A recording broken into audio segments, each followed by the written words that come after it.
तो हम तुमको जेल में डाल देंगे। मैं उत्तराखंड की सरकार से कहना चाह रहा हूं, जेल में डालना है डाल दो, मगर याद रखो तुम हक की आवाज को दबा नहीं सकोगे। अगर आज नैयर काज़मी ने कंप्लेन दी तो भारत के संविधान को बचाने के लिए कंप्लेन दी।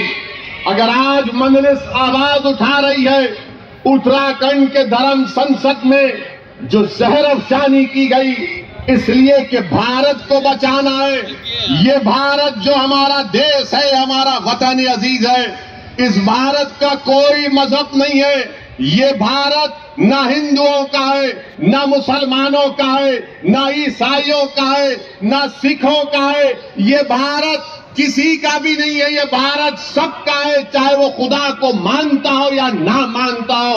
ये भारत की खूबसूरती है।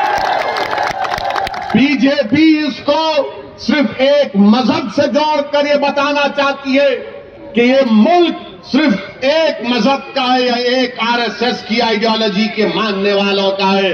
आरएसएस वालों, तुम क्या एक मिसाल पेश कर सकते हो कि मुल्क की जंग आजादी में तुम्हारे कौन से लोगों ने अंग्रेजों के खिलाफ आजादी में हिस्सा लिया?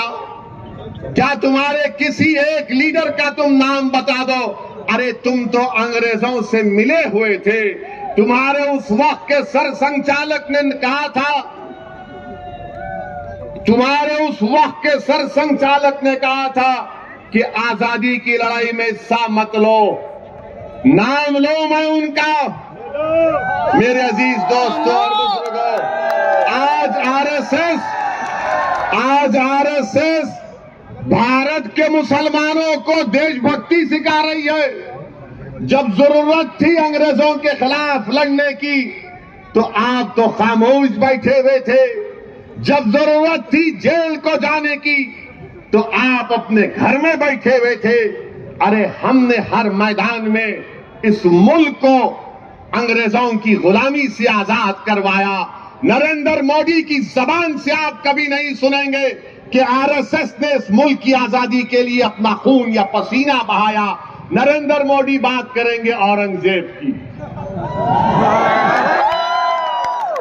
नरेंद्र मोदी बात करेंगे शिवाजी की, नरेंद्र मोदी कभी बात करो सन 57 की जंग आजादी में।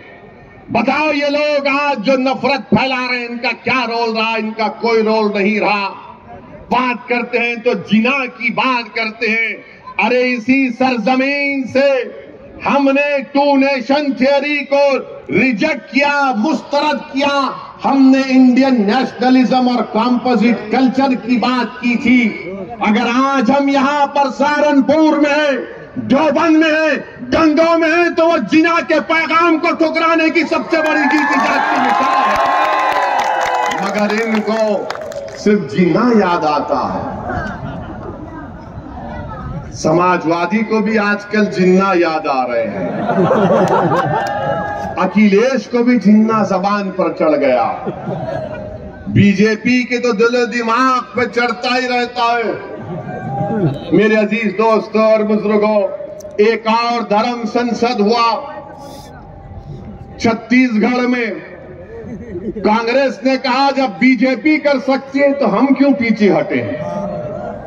कांग्रेस की सरकार छत्तीसगढ़ में, वहां पर धर्म संसद होता है और उस छत्तीसगढ़ रायपुर के धर्म संसद में कांग्रेस का कैबिनेट रैंक का मंत्री बैठा हुआ है।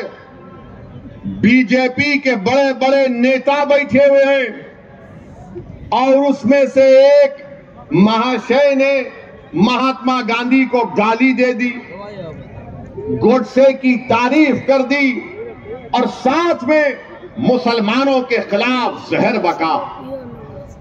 उसी धर्म संसद में यह भी कहा गया, अगर मैं कहूं आपके सामने